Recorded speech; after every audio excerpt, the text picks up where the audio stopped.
Hello everybody, and welcome back to a Slice, a Spice, and a Dice movie reviews.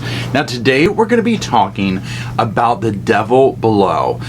I watched it on Netflix. Now when this came out a hot minute ago, and I think it was one of those that was like, you know, you could rent it at home like as if it were a movie or something like that.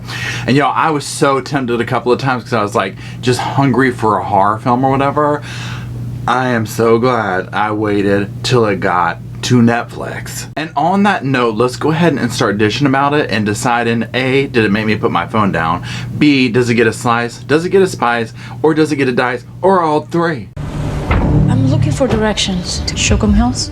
Ain't never heard of it.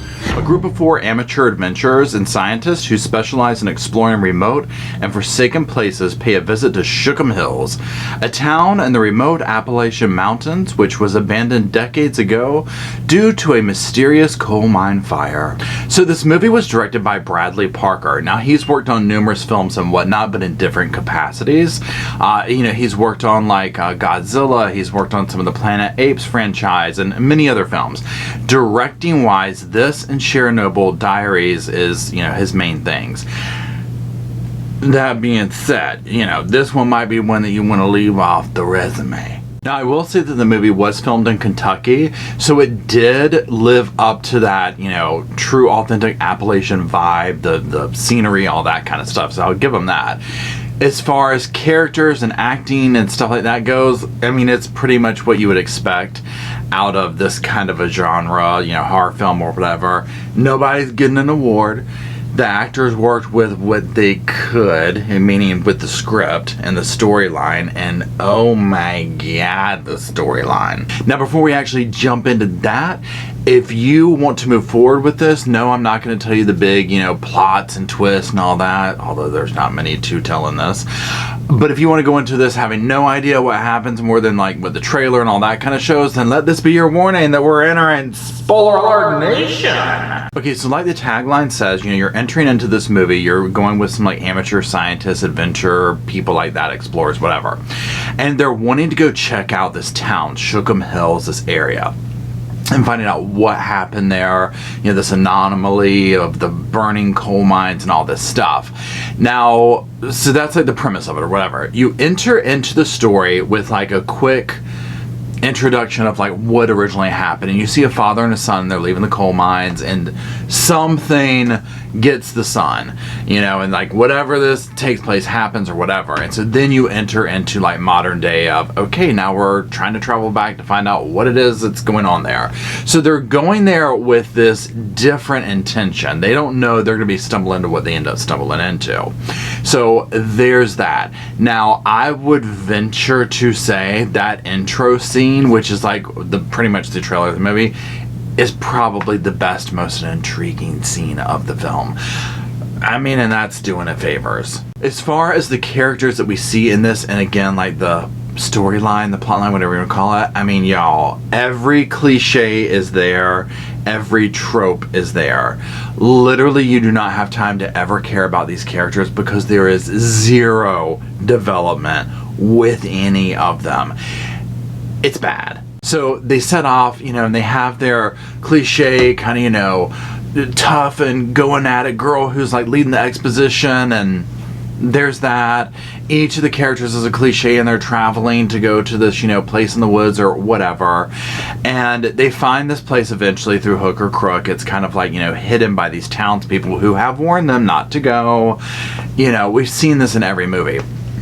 Now, this area that they do find is like sectioned off with like electric, you know, fencing or whatever. So that right there is like, this is not normal. This is, you know, why would you even continue to go? I get with a lot of movies, especially the horror genre, we have to kind of suspend our own reality to be like, well, of course I wouldn't have gone out there after that happened into the woods to find out what happened, but we have to keep the plot line going.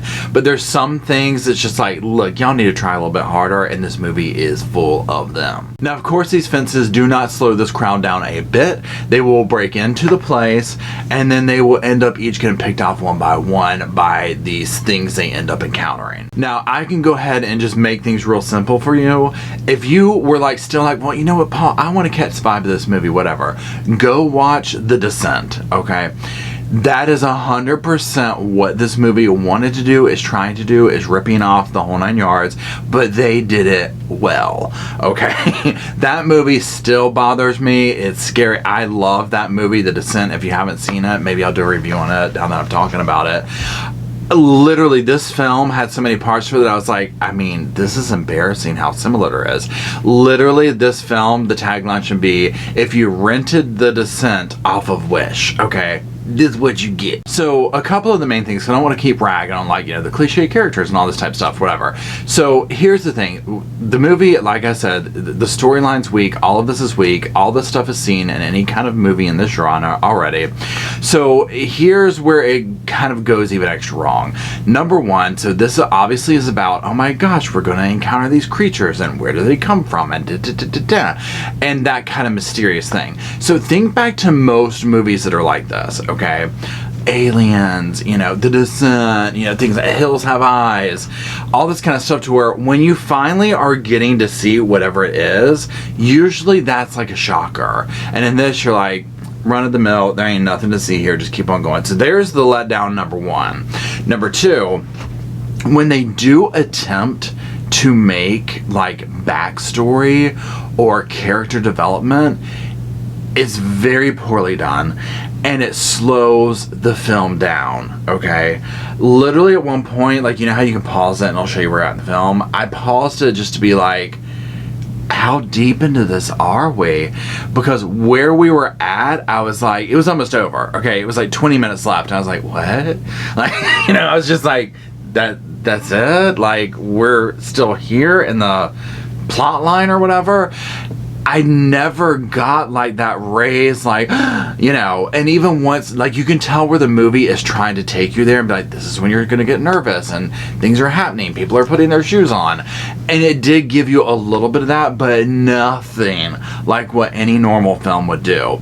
Again, once it even gets there, they'll then go into these pauses of, okay, let's try and do like a bunch of exposition to explain like some of the movie or the character or this or that or whatever. And you're just like, really? And then when these people are getting picked off, literally you're just like, they're just cardboard cutouts that have come on screen. I mean, we don't have anything to be invested with them about. So it's almost like we really don't care that they've been killed. Even any kind of scare factor really isn't even there. There was a couple of moments where they're like in the woods, they're using night vision, and that's always kind of freaky. And it gives you that whole feeling of like, you know, I know something's going to flash on the screen, but even that wasn't executed properly. It was so expected, and then it didn't really show it. You don't really see a lot of, like, goriness or whatever. Not that I'm saying I need to see that, because there's a lot of films where you don't see the gore, but it has, like, a really profound effect on it. Think Jaws, the original, stuff like that. This didn't, okay? It was just like, really? I mean, you're gonna do all this off camera? Okay. It just didn't hit it for me. So let's get down to the main question. Let's get down to the whole, you know, gist of it, okay? Did it make me put my phone down? Absolutely not. I mean, oh my God. I mean, I had my phone the whole time. And again, this is one of those where I started Googling, like, what the hell am I watching? You know, because I was like, what is this? You know, does it get a slice of spice or a dice? Y'all, it ain't getting any, okay? It ain't getting any, okay? It's that bad, y'all. It's that bad. If I had paid $20 for this, oh, I would have been pissed. God help me if I had gone to the theater, you know, and bought $5,000 worth of popcorn. Oh, I would have been like, absolutely not. Again, y'all, my suggestion is if you had a fleeting desire to watch this, even if you've seen The Descent, go ahead and watch The Descent again. Hell, go ahead and watch Hills Have Eyes, because it had a little bit of that vibe, kind of, sort of, but that same type thing of something's getting us, what is it? You know, that type thing. Go watch those again and just be thankful you didn't watch this one. Now, if you want to hear me talk about like true crime updates in the true crime world or storytime true crimes, be sure to check out my channel, Report Live from a sofa. It's a link in the description. You can check that out. Thank you for sitting here and watching my little movie review. And until my next movie binge, I'll see you then.